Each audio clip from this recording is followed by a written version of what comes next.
तो आज मैं जिस मूवी को लेकर के आया हूँ वो है 2023 में रिलीज हुई रजनीकांत की जेलर। मूवी की शुरुआत में हमें एक आदमी को दिखाया जाता है जो कि मरा हुआ है और वहाँ पुलिस इन्वेस्टिगेट करने आती है। हवलदार कहता है कि यहाँ भगवान के सोने की मूर्ति किसी ने चुरा लिया और बदले में एक नकली मूर्ति यहाँ पर रख दिया गया है। मगर वो इंस्पेक्टर कहता है कि मूर्ति को कुछ भी नहीं हुआ, यहाँ जो आदमी मरा हुआ है उसके ऊपर इन्वेस्टिगेशन करने के लिए वो कहता है। फिर वो लोग वहाँ से चले जाते हैं। इसके बाद हम मूवी के विलन को देखते हैं जिसका नाम वर्मा है और उसी के 3 आदमी उसे धोखा दे रहे थे। तो वर्मा उन तीनों को उल्टा लटका देता है और उन्हें सल्फ्यूरिक एसिड में डुबोकर मार डालता है। तब जाकर वर्मा को पता चलता है कि उसका एक कंटेनर पकड़ा गया। वर्मा सीनू को फोन लगाने के लिए कहता है। इसके बाद हम एक फैमिली को देखते हैं जहाँ एक छोटा लड़का जिसका नाम ऋत्विक है, उसका एक यूट्यूब चैनल है और वो अपना वीडियो बनाने के लिए अपने दादाजी का इंतजार कर रहा था और उसके दादाजी रूम के अंदर पूजा कर रहे हैं। देरी होने के कारण ऋत्विक की दादी अपने पति को बाहर बुलाने लगती है और यहीं इस हीरो की मूवी की एंट्री होती है जिसका नाम पांडियन है, जो एक रिटायर्ड जेलर है। पूजा करने के बाद पांडियन अपने पोते के साथ यूट्यूब वीडियो बनाने लगता है। तभी घर के बाहर एक आदमी उसे सीटी मारकर बुलाने लगता है। पांडियन घर के बाहर उस आदमी से सीटी बजाकर बात करने लगता है। वो आदमी पांडियन को अपने साथ गाड़ी में बैठकर चलने के लिए कहता है मगर पांडियन मना कर देता है। वो आदमी बंदूक दिखाकर उसे डराने की कोशिश करता है। ये देखकर पांडियन उसके साथ चलने के लिए तैयार हो जाता है। इसके बाद हम पांडियन के बेटे अर्जुन को देखते हैं जो कि शहर का एसीपी है और वो गैंगस्टर सीनू के पास पहुंचता है जिसकी मूर्तियां अर्जुन ने पकड़ी हैं। सीनू कहता है कि मेरे मूर्तियों को मेरे हवाले कर दे, मगर अर्जुन मना करता है और कहता है कि अगर तू सच नहीं कहेगा तो मैं तेरे आदमियों के सामने तुझे घसीटते हुए यहाँ से लेकर जाऊंगा। ये सुनकर सीनू एसीपी को डराने के लिए उसके पापा को मारने की धमकी देता है और अपने आदमियों को फोन करता है कि उसके बाप का कटा हुआ हाथ लेकर आने। मगर हम देखते हैं कि अर्जुन का बाप तो कोई और नहीं बल्कि पांडियन ही है और वो उन गुंडों को मारकर बेहोश कर देता है और फोन पर सीनू से कहता है मेरे बेटे को मत बताना कि मैं ऐसा आदमी हूँ, नहीं तो वो डर जाएगा, और कहना कि उसका बाप डर गया था। मगर अर्जुन जानता है कि उसके पापा कैसे हैं और वो सीनू से कहता है कि अगर तूने मुझे किडनैप करने की कोशिश की तो मेरा बाप तेरा इतना टुकड़ा करेगा कि तू अपने आप को नहीं पहचान पाएगा। फिर अर्जुन उस सीनू को पुलिस स्टेशन पकड़ के ले जाता है और बहुत मारता है और पूछने लगता है कि बाकी के मूर्तियां कहाँ हैं। इसके बाद हम पांडियन को देखते हैं जिसे घर में 2 कांस्टेबल्स आते हैं और वो पांडियन से कहते हैं कि एसीपी अर्जुन को थोड़ा समझाने के लिए कि बड़े लोगों से उलझना बुरी बात है और वो वैसे भी किसी से डरते नहीं हैं और मुझे डर है कि उनके ऊपर कुछ गलत ना हो जाए। फिर दोनों कांस्टेबल वहां से चले जाते हैं और थोड़ी देर के बाद अर्जुन अपने घर पहुंचता है। पांडियन उसे समझाता है कि बेकार की चीजों में उलझने की क्या जरूरत है, हमारा एक परिवार है। मगर अर्जुन कहता है कि मैं आपका बेटा हूँ और जैसे आप थे वैसे ही मैं हूँ। ये सुनते ही पांडियन मन ही मन बहुत खुश होने लगता है और उसे गर्व था कि अर्जुन जैसा उसका बेटा है। पूरा परिवार अपने में बहुत खुशी से रहते हैं। इधर हम उस गैंगस्टर को देखते हैं जो जेल से रिहा हो जाता है। पांडियन बाजार में सब्जी खरीद कर वापस आ रहा था, तभी उसके सामने एक गाड़ी उसे ठोकने ही वाली थी कि पांडियन रास्ते के किनारे की ओर गिर जाता है। गाड़ी का ड्राइवर उसका जान पहचान का था और इस तरह के कांड वो आदमी पांडियन के साथ करता ही रहता है। ड्राइवर का नाम है विमल और वो पांडियन के ऊपर इसलिए गुस्सा था क्योंकि उसकी गाड़ी पांडियन के घर के बाहर रखी हुई थी और उसका पोता आकर विमल को बहुत अनाप शनाप सुना रहा था। तब से विमल पांडियन से बहुत गुस्सा है। उसके बाद वो दोनों वहां से चले जाते हैं। अगले दिन पांडियन अपने बेटे को फोन करने की कोशिश करता है मगर उसका फोन स्विच ऑफ आ रहा था। पांडियन अपने बेटे के साथियों को फोन करता है मगर सभी कहते हैं कि एसीपी सर हमारे साथ नहीं है। आखिर में पांडियन आईपीएस ऑफिसर के पास जाता है और उन्हें अपने बेटे के गुम हो जाने की बात कहता है। मगर एक ऑफिसर उनसे कहते हैं कि अर्जुन के साथ काम कर रहे लोगों ने बताया कि अर्जुन बहुत दिनों से टेंशन में था, शायद इसीलिए उसने अपनी खुद की जान ले ली होगी। आईपीएस ऑफिसर कहते हैं कि अगर हमें कुछ भी इंफॉर्मेशन मिलती है तो मैं आपको जरूर बताऊंगा। ये सुनते ही पांडियन घबराने लगता है और वहां से चला जाता है। पुलिस ऑफिसर अपनी टीम से कहते हैं अर्जुन को ढूंढने के लिए। पांडियन उसी गैंगस्टर के पास पहुंच जाता है जिसके पास अर्जुन पहले गया था। पांडियन उसे अपने बेटे को छोड़ने के लिए कहता है और जो कोई भी प्रॉब्लम है पांडियन उसे सॉल्व करने के लिए तैयार है। मगर वो गैंगस्टर कहता है कि मैंने पहले ही एसीपी को मना किया था, मगर वो मेरी बात सुने कहाँ। वो अपने गुंडों से पूछने लगता है एसीपी को कहाँ छुपाया है, मगर सारे गुंडे बात को बस घुमाते ही रहते हैं, कोई भी ठीक से जवाब नहीं देता। ये सब देखकर पांडियन गुस्से में वहां से चला जाता है। रात के समय पांडियन के घर पुलिस पुलिस आती है अर्जुन की इन्वेस्टिगेशन करने के लिए और अर्जुन की बीवी के साथ वो पूछताछ करते हैं। अर्जुन की माँ भी बहुत उदास बैठी थी। फिर वहाँ पांडियन भी पहुंच जाता है और उसे देखकर कांस्टेबल कह देता है कि एसीपी सर अपनी खुद की जान नहीं ले सकते, वो अपनी ड्यूटी पूरी ईमानदारी से निभाते थे और मैंने भी एसीपी सर को उस मूर्ति के पीछे पड़ने से मना किया था, मगर वो नहीं माने और मुझे लगता है कि उन्हें मार दिया गया है। ये सुनकर पांडियन शॉक हो जाता है और रोने लगता है। पूरा परिवार भी अपने बेटे के मौत की खबर सुनकर दंग रह जाते हैं। अर्जुन की माँ अपने पति से कहती है कि अगर हमारा बेटा ईमानदार नहीं रहता तो आज वो जिंदा रहता। उसकी ईमानदारी और मौत के बीच आपका भी हाथ है। तभी पांडियन अपने आप से कहता है कि मैं अपने बेटे की मौत का बदला जरूर लूंगा और उसके मौत के पीछे जो कोई भी है उसे जिंदा नहीं छोड़ूंगा। फिर वो उसी ड्राइवर विमल से मिलता है और उसे झूठ कहता है कि मैं मल्लिका से मिलने जा रहा हूँ। ये सुनकर विमल कहता है मैं तुझे छोड़ दूंगा। पांडियन विमल के साथ मिलकर एक जगह पहुंचता है और हम देखते हैं कि वो उसी गैंगस्टर के घर में पहुंच गया। वो गैंगस्टर उससे उसके बेटे के बारे में पूछता है कि वो मिला कि नहीं। तभी थोड़ी देर में हम देखते हैं कि एक बड़े से बैग के अंदर पांडियन उस गैंगस्टर को मारकर उसी में भर देता है और गाड़ी में लेकर चला जाता है। मगर ये बात विमल को पता नहीं था और वो समझ रहा था कि बैग के अंदर कचरा होगा। पांडियन रास्ते के साइड में रोककर उस बैग को नदी में बहा देता है, लेकिन तभी विमल देखता है कि उसके हाथ में खून लग चुका था। पांडियन उसे सारी बात कहता है कि उसका बेटा मर चुका है और उसके बेटे को जिसने मारा उसी का गला उसने काट दिया और उसकी बॉडी इसी बैग में थी। ये सुनकर विमल घबराने लगता है और कहता है कि इन सब के बीच तूने मुझे क्यों घसीटा। पांडियन कहता है तू बहुत दिनों से मुझे परेशान कर रहा था, इसलिए मैंने तेरे साथ ऐसा किया। विमल कहता है मैंने पुलिस को जाकर अभी सब कुछ बता दूंगा। पांडियन कहता है कि मैं पुलिस को बताऊंगा कि तूने ही कहा था ऐसा करने के लिए, इसके बाद पुलिस तुझे ही पकड़ेगी। अब विमल ना चाहते हुए भी कुछ नहीं कर पा रहा था और दोनों वहां से चले जाते हैं। अगले दिन पांडियन अपने पोते को स्कूल ले जा रहा था, तभी वर्मा के आदमी वहां पहुंच जाते हैं और उसके पोते को मारने की कोशिश करते हैं, मगर उसका पोता बच जाता है। वर्मा पांडियन को फोन करके कहता है कि तूने सीनू को मार दिया और अब मैं तेरे पोते को मारूंगा और अगर तू अपने पोते को बचा सकता है तो बचा ले, मगर मैं तेरे पोते को मार कर ही दम लूंगा। वर्मा फोन काट देता है और पांडियन इस बारे में बहुत सोचने लगता है और वो खुद वर्मा को फोन लगाकर कहता है कि मुझे नहीं पता था कि सीनू आपका आदमी है और इसलिए मुझे माफ कर दीजिए और उसे एक अपॉइंटमेंट देने के लिए कहता है ताकि वो मिलकर वर्मा से माफी मांग सके। मगर वर्मा कहता है मैं तुझे ऐसे नहीं छोड़ूंगा, मैं एक प्रोफेशनल आदमी हूँ। मैं पहले तेरे पोते को मारूंगा, उसके बाद तेरी बीवी को, तेरी बहू को और आखिर में तुझे। उस दिन आकर तुम मुझसे मिल लेना। फिर एक रात हम वर्मा के उन्हीं आदमियों को देखते हैं जो पांडियन के पोते को मारने के लिए आए थे और दोनों देखते हैं कि पांडियन उस होटल में बैठकर खाना खा रहा था और वो दोनों पांडियन को चिढ़ाने लगते हैं। फिर पांडियन उठकर वहां से जाने लगता है और दोनों गुंडे उसका पीछा कर रहे थे और वो पांडियन के परिवार के बारे में अनाप शनाप बोले ही जा रहे थे। पांडियन अपना गाड़ी के सामने आता है और अचानक एक खंजर निकालकर एक का गला काट देता है और ये देखकर दूसरा घबराने लगता है और उसे भी पांडियन खंजर से मार डालता है। अगले दिन जब पांडियन अपने घर पहुंचता है तो वो अपनी बीवी से झूठ कहता है कि मेरा मन शांत नहीं हो रहा था और जब से मेरे बेटे की मौत हुई है तब से मेरी तबीयत ठीक नहीं लग रही, इसलिए वो साइकेट्रिस्ट से चेकअप कराने के लिए सोचता है। फिर सभी पांडियन को लेकर एक साइकेट्रिस्ट के पास चले जाते हैं जहाँ पांडियन डॉक्टर से कहता है कि आपका दो परिवार है, एक इस शहर में रहता है और दूसरा दूसरे शहर में और मेरे हाथों 3 लोगों का खून हो चुका है। ये सब सुनकर डॉक्टर डरने लगता है। पांडियन कहता है कि मेरी फैमिली यहीं पर रहेगी और जब मेरा काम खत्म हो जाएगा तब मैं खुद इन्हें लेकर यहाँ से चला जाऊंगा। डॉक्टर उसकी फैमिली को यहाँ रहने के लिए मना लेता है और कहता है कि पांडियन की बीमारी समझने के लिए आप लोगों को यहाँ पर रहकर क्लास ज्वाइन करना होगा, तभी वो ठीक हो पाएंगे। पांडियन की बीवी और उसकी बहू और उसका पोता वहीं पर रहने लगते हैं और उन लोगों को पता नहीं था कि पांडियन आखिर ये सब क्यों कर रहा है। पांडियन की बीवी उसे फोन करके पूछती है कि तुम कहाँ चले गए हो। पांडियन कहता है मैं चलते चलते बेंगलुरु पहुंच गया। पांडियन की बीवी दौड़ते हुए डॉक्टर के पास जाती है और कहती है वो बेंगलुरु पहुंच गए। डॉक्टर फोन पर बात करता है और पांडियन डॉक्टर को बताता है कि मैं किसी काम से बेंगलुरु आया हूँ और मेरी फैमिली का ध्यान रखना ये तुम्हारी जिम्मेदारी है। डॉक्टर भी उसकी फैमिली से झूठ कहता है मैंने ही कहा था उसे लॉन्ग वॉक पर जाने के लिए और वो जैसे गए हैं वैसे ही वापस आ जाएंगे, आपको फिक्र करने की जरूरत नहीं है। फिर हम कर्नाटका राज्य के एक जगह को देखते हैं जहाँ पांडियन विमल के साथ पहुंचता है और वहाँ नरसिम्हा से वो मिलता है। नरसिम्हा एक जमाने में गैंगस्टर हुआ करता था और उसे जेल में सजा भी मिली थी, मगर पांडियन की वजह से उसकी सजा कम हो गई थी और तब से वो पांडियन को बहुत मानता है। पांडियन नरसिम्हा से अपने काम के बारे में बात करता है। नरसिम्हा कह देता है कि आपने जो कुछ भी कहा था वो सब कुछ तैयार हो गया है और हम देखते हैं कि वहाँ पांडियन को 4 बॉडीगार्ड दिए जाते हैं जो कि नरसिम्हा के अंदर काम करते हैं, मगर अब से वो पांडियन के अंडर काम करेंगे और ये चारों बॉडीगार्ड हर तरह के काम में एक्सपर्ट हैं। पांडियन उन चारों बॉडीगार्ड्स को लेकर वहां से चला जाता है और इसके बाद हम वर्मा के एक आदमी को देखते हैं जो खाना खा रहा था और उसके फोन पर एक वॉइस मैसेज आता है जिसमें कहा गया था कि वर्मा को अगर किसी ने धोखा दिया तो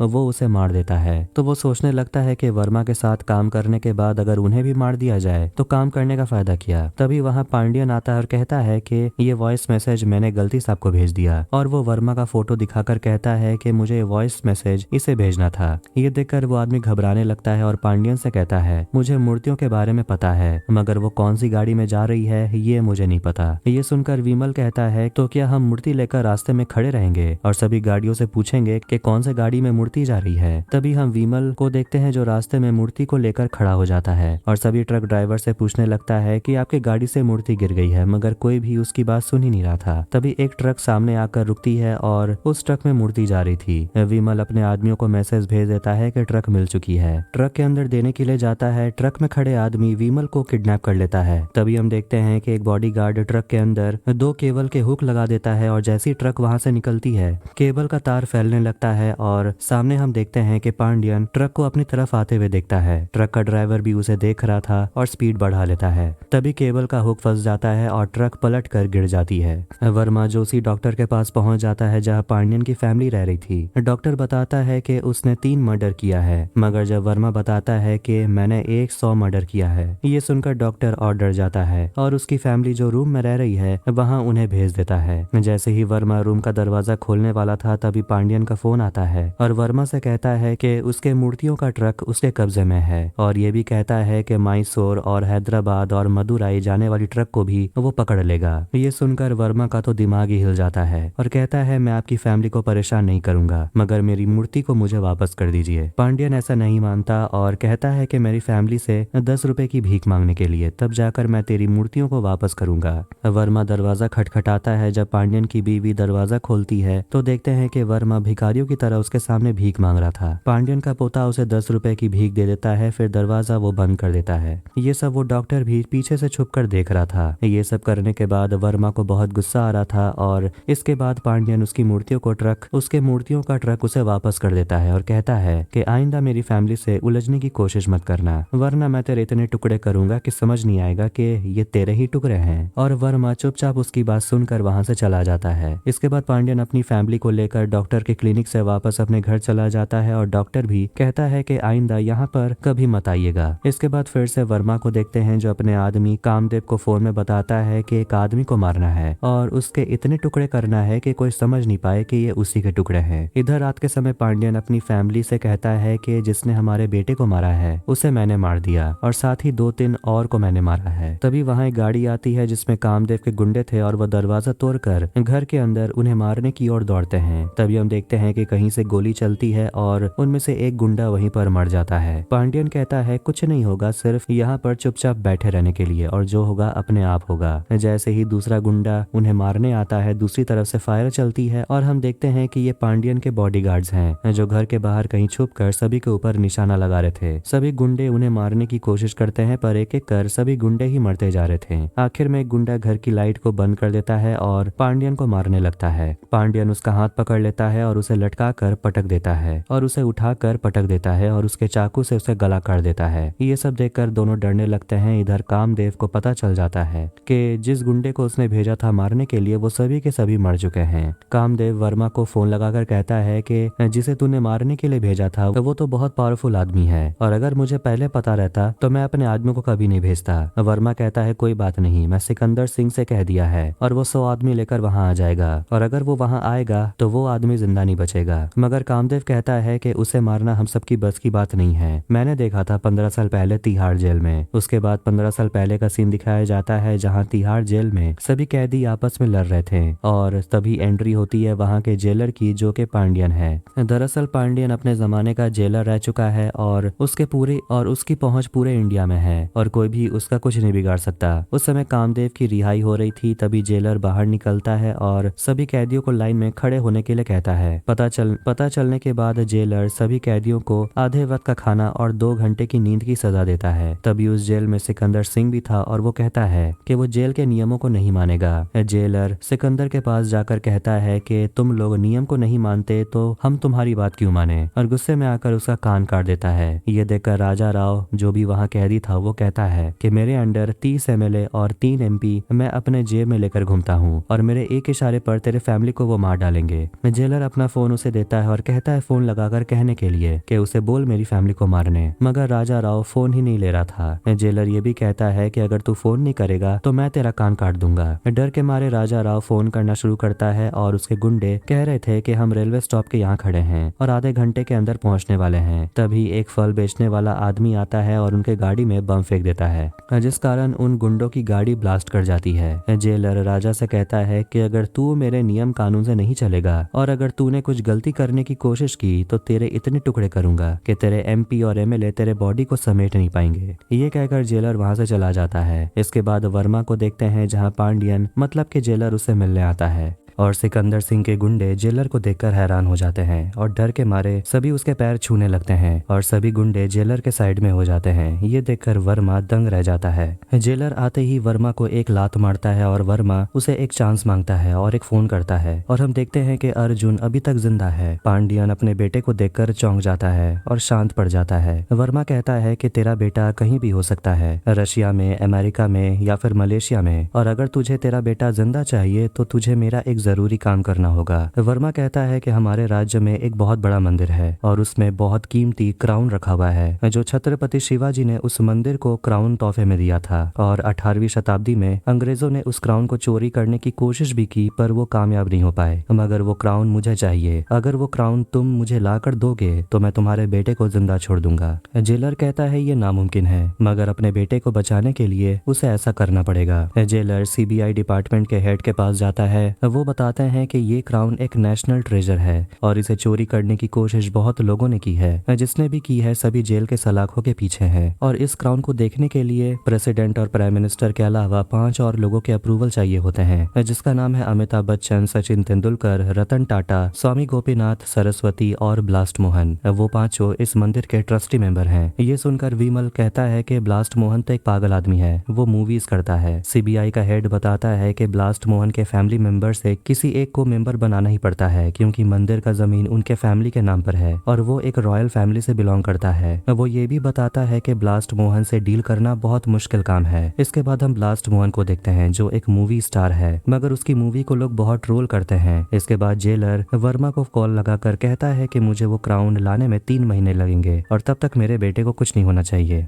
वर्मा कहता है कि आपके बेटे को कुछ नहीं होगा मगर मेरे 2 आदमी आपके साथ 24 घंटे रहेंगे ताकि मुझे पता लगे कि आप कर क्या रहे हैं और कहाँ जा रहे हैं। 2 महीने पता करने के बाद वो लोग एक मीटिंग करते हैं जिसमें बताया जाता है कि ब्लास्ट मोहन कामना से प्यार करता है मगर कामना डायरेक्टर से प्यार करती है क्योंकि ब्लास्ट मोहन का एक महंगा गिफ्ट उस डायरेक्टर ने अपना कहकर कामना को गिफ्ट कर दिया था और उसके बाद से दोनों में प्यार शुरू हो गया। मगर ये बात ब्लास्ट मोहन नहीं जानता कि कामना उस डायरेक्टर से प्यार करती है। इधर वर्मा अपने दोनों लोगों से फोन करके पूछता है कि आखिर चल क्या रहा है, मगर वो लोग बताते हैं कि यहाँ एक मूवी की शूटिंग चल रही है और हमें कंफ्यूज किया जा रहा है मगर हमें कुछ भी पता लगेगा तो हम खुद आपको फोन करके बता देंगे। फिर अगले दिन वो सभी फिल्म स्टूडियो पहुंच जाते हैं जहां गाने की शूटिंग चल रही थी और वहां कामना, ब्लास्ट मोहन और डायरेक्टर भी था। गाने की शूटिंग होने के बाद जब सभी कोई अपने कमरे में चले जाते हैं, डायरेक्टर अपने असिस्टेंट से कहते हैं बाहर जाने के लिए और मुझे एक मूवी का सीन लिखना है और वो जबरदस्ती अपने असिस्टेंट को होटल के कमरे के बाहर भेज देता है। इधर कामना भी डायरेक्टर को फोन करके कह देती है कि मैं तुम्हारे फ्लोर पर आ गई हूँ और तुम्हारा कमरा कौन सा है। डायरेक्टर कहता है मेरा दरवाजा खुला हुआ है। तभी हम देखते हैं कि जेलर का एक बॉडीगार्ड दरवाजा खोलकर बाहर आ जाता है और ये देखकर कामना कंफ्यूज हो जाती है। कामना को डायरेक्टर का असिस्टेंट भी देख लेता है और जब डायरेक्टर दरवाजा खोलता है कामना उसके सामने से गुजर जाती है और वो चली जाती है। ये देखकर असिस्टेंट अपने डायरेक्टर से कहता है कि क्या ये बात ब्लास्ट मोहन को पता है कि आप दोनों के बीच चक्कर चल रहा है, और वो बॉडीगार्ड भी ये कहता है कि अगर ये बात लीक हो जाए तो मेरे पास एक प्लान है। बॉडीगार्ड उन दोनों को पांडियन के पास लेकर जाता है। पांडियन डायरेक्टर से कहता है कि अगर ये बात ब्लास्ट मोहन को पता चल गया तो बहुत बुरा होगा और पता ना चले इसके लिए तुम्हें मेरा एक काम करना होगा।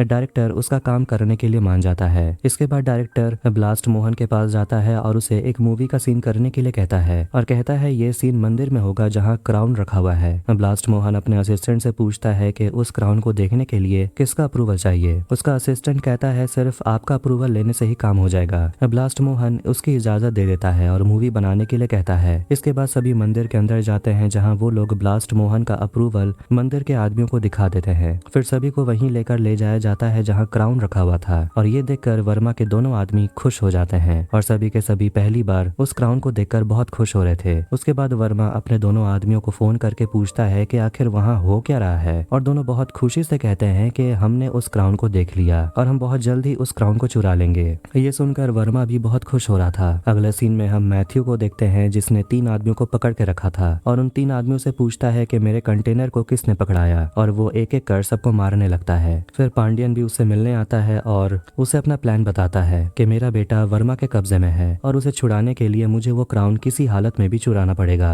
फिर मैथ्यू पांडियन को अपने पास रखे सारे हथियार उसे दे देता है। पांडियन अपने बॉडीगार्ड के साथ उन हथियार से प्रैक्टिस करने लगता है। इधर हम शूटिंग में देखते हैं कि मंदिर के जैसा सेट डायरेक्टर ने बनवा लिया है और वहाँ क्राउन भी रख दिया है जिससे कि ऑडियंस को लगे कि ये असली लोकेशन में शूट किया गया हो। अब ब्लास्ट मोहन को बताया जाता है कि इस सीन में आपको ये क्राउन चुरा कर ले जाना होगा और उसकी शूटिंग भी शुरू हो जाती है। इधर पांडियन एक कंप्यूटर एक्सपर्ट के पास जाता है और उसे पैसों का लालच देकर कहता है कि इस वीडियो फुटेज को मंदिर के सीसीटीवी कैमरे के साथ तुम्हें ऐड करना होगा और उस वीडियो में वही फुटेज था जहां ब्लास्ट मोहन उस क्राउन को चोरी कर रहा था। और ये वीडियो जब मंदिर के सीसीटीवी कैमरे में ऐड हो जाता है तो मंदिर के आदमियों ने पुलिस को कंप्लेन कर देते हैं, जिसके बाद सीबीआई की टीम ब्लास्ट मोहन के घर पहुंचती है और उन्हें ये वीडियो फुटेज दिखाया जाता है जहां ब्लास्ट मोहन उस क्राउन को चोरी कर रहा था। ये देखकर ब्लास्ट मोहन कहता है कि ये तो मूवी की शूटिंग चल रही थी, मगर सीबीआई के अधिकारी कहते हैं कि ये मंदिर के सीसीटीवी फुटेज से हमें मिला है और अगर ये क्राउन असली निकलता है तो आप बच जाएंगे, लेकिन अगर ये नकली निकलता है तो आपको गिरफ्तार किया जाएगा और जब तक हम लोग चेक नहीं कर लेते तब तक कोई भी शूटिंग या कोई भी काम यहाँ नहीं होगा। इधर बाहर हम देखते हैं कि पांडियन एक बॉडीगार्ड वर्मा के आदमी से कहता है चेक करने के लिए कि ये लोग असली सीबीआई से है भी कि नहीं। वर्मा का आदमी सीबीआई की गाड़ी को रोकता है और उनका आई कार्ड चेक करता है और ये देखकर सीबीआई के ऑफिसर्स उसे अपने साथ ऑफिस लेकर चले जाते हैं जहाँ उसे बहुत मारा जाता है। थोड़ी देर के बाद उसे छोड़ दिया जाता है। फिर वो वर्मा को फोन करके बताता है कि ये असली सीबीआई हैं और वो सभी क्राउन के बारे में ही बात कर रहे थे। फिर अगले सीन में हम देखते हैं कि सीबीआई के अधिकारी एक ट्रक में क्राउन को लेकर जा रहे थे। तभी पांडियन के बॉडीगार्ड उनके गाड़ी पर हमला करते हैं और जैसे जैसे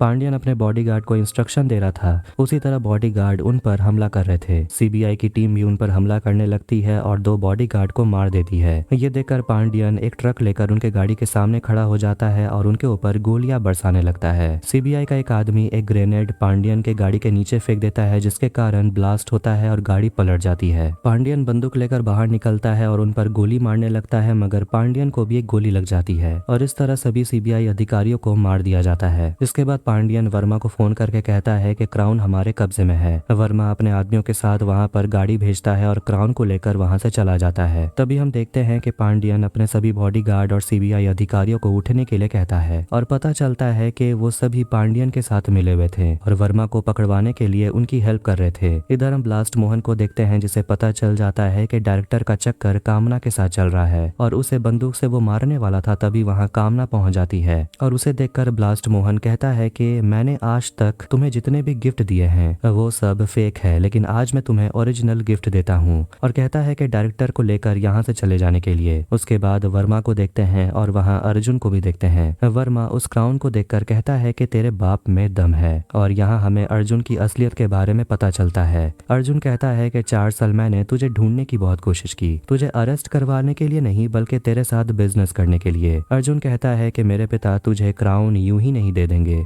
बल्कि इसे ले जाने के लिए उनके पास एक और प्लान हो सकता है और तू मेरे हेल्प के बिना इस क्राउन को कहीं नहीं ले जा पाएगा और मेरे पिता को मेरे ऊपर बहुत भरोसा है और इसी भरोसे को धोखे में बदला जाएगा तो हम सभी माला माल हो सकते हैं। अर्जुन वर्मा को 50% का पार्टनरशिप बनाने के लिए कहता है और ये भी कहता है कि घर जाकर मैं अपने पापा को डाइवर्ट करने की कोशिश करता हूँ और इस बीच कुछ भी हो सकता है और अगर उन्हें पता चला तो वो हम सबको मार डालेंगे। तभी हम देखते हैं कि पांडियन उन सभी की बात सुन लेता है। वहाँ एक सीक्रेट कैमरा लगा हुआ था जिसका वीडियो फुटेज पांडियन अपने टीवी में देखता है और उसे पता चल जाता है कि उसका बेटा भी उन गुंडों के साथ मिला हुआ है। ये देखकर उसे बहुत ज्यादा दुख होता है। अर्जुन जब वापस आता है तो उसे किसी और जगह बुलाया जाता है जहाँ उसके पिता उसे कहते हैं कि कल हम डीजीपी के पास जाएंगे और वहाँ जाकर तुम्हारे साथ हुई सारी घटनाओं के बारे में हम उन्हें बताएंगे और उन गैंग्स को ट्रेस करके पकड़वाएंगे, तब जाकर हम लोग घर जा सकते हैं। ये सुनकर अर्जुन थोड़ा टेंशन में आ जाता है और कहता है कि मेरी तबीयत थोड़ी सी खराब लग रही है और मैं अपने कमरे में जा रहा हूँ। पांडियन अपने बेटे से पूछता है कि तुम अपने पापा को कुछ बताना चाहते हो, मगर अर्जुन कहता है कि मैंने आपको सब कुछ बता दिया है। अपने कमरे में जाते ही अर्जुन अपने प्लान के बारे में सोचने लगता है कि किस तरह वो अपने पापा को डाइवर्ट करेगा। इधर वर्मा को फोन आता है और वो फोन वो अपने आदमी कबीर को देता है जो क्राउन लेने के लिए पांडियन के साथ था। कबीर को फोन में पता चलता है कि जिस क्राउन को उन लोगों ने चुरा कर लाया था उस क्राउन को टेस्ट करने के बाद पता चला कि वो क्राउन नकली है। तभी वर्मा कबीर को हथौड़े से उसका सिर फोड़ देता है और वो अपने दूसरे आदमी को देखता है जिसका नाम धनराज है। वो भी कबीर के साथ क्राउन लेने गया था। धनराज कहता है कि तेरे हाथ से मरने से बेहतर है कि मैं खुद की जान ले लूं, और धनराज अपना गला खुद ही काट लेता है। इधर अर्जुन अपने पिता से कहता है कि मैंने इसके पीछे 4 साल लगा दिए और अगर आप इस केस में मेरी मदद करेंगे तो मुझे कोई क्रेडिट मिलेगा ही नहीं, ना ही मुझे प्रमोशन मिलेगा। इसलिए अर्जुन अपने पिता को इस केस से दूर रहने के लिए कहता है और पांडियन भी अपने बेटे की बात मान लेता है। जैसे ही अर्जुन बाहर जाता है पांडियन फिर से वही बात पूछता है, क्या तुम अपने पापा को कुछ बताना चाहते हो? मगर अर्जुन कहता है कि मैंने आपको सब कुछ बता ही दिया है। वर्मा अर्जुन को फोन करके अपने अड्डे में बुलाता है। वर्मा अर्जुन को कहता है कि ये क्राउन नकली है और उस क्राउन के भीतर एक छोटा सा कैमरा लगा हुआ था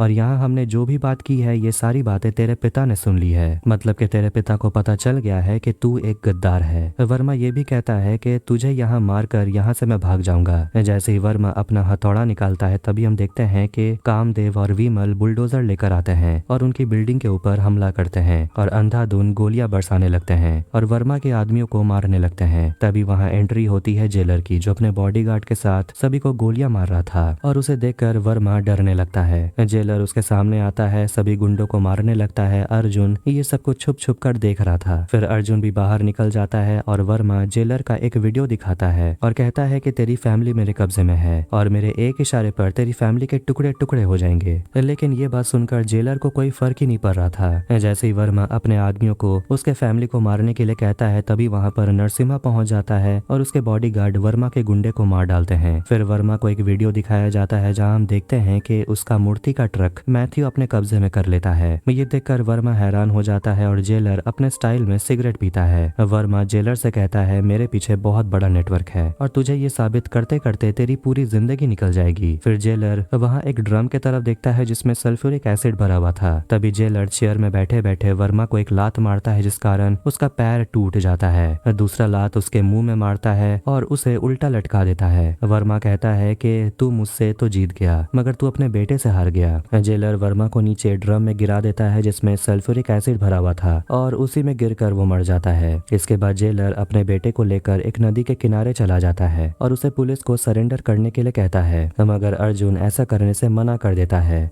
और कहता है कि आपकी इज्जत मिट्टी में मिल जाएगी। तभी अर्जुन बंदूक निकालता है और कहता है कि इस बारे में आपको और मुझे पता है, अगर हम में से कोई एक ना रहे तो ये केस यहीं पर क्लोज हो जाएगा। तभी अर्जुन अपने पापा पर बंदूक तान देता है। जेलर अपने बॉडीगार्ड को सिग्नल भेजता है और बॉडीगार्ड उसके बेटे को गोली मार देते हैं और अर्जुन वहीं मर जाता है और इसी दुख के साथ जेलर रोते हुए वहां से चला जाता है और इस मूवी का एंड यहीं होता है। वीडियो अगर आपको पसंद आए तो वीडियो को लाइक करें, चैनल को सब्सक्राइब करें। मिलते हैं नेक्स्ट वीडियो में। Take care.